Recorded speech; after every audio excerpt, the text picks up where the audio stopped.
How to update files in Google Drive without changing the link. So if you want to update files in Google Drive without changing the link, then what you need to do is first you need to open up your browser. Make sure that you have a stable internet connection. After that, go with the top right, which has that Google Apps. Go with Google Drive. After opening your drive, you can just simply go with the upper right, which has that three dots, and you may have manage versions option. Or if you don't find the manage version option, then what you need to do is you just need to simply go with the folder in which you would like to update the files. So you can just open the folder up.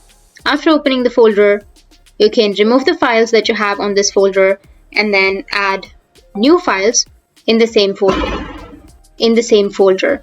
So for example, I have this folder right here.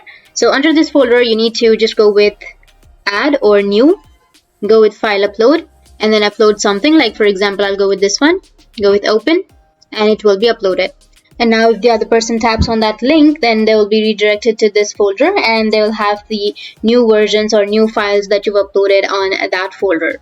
So that's how you can update your files in Google Drive without changing the link. And if you have any questions, feel free to comment below. Thanks for watching.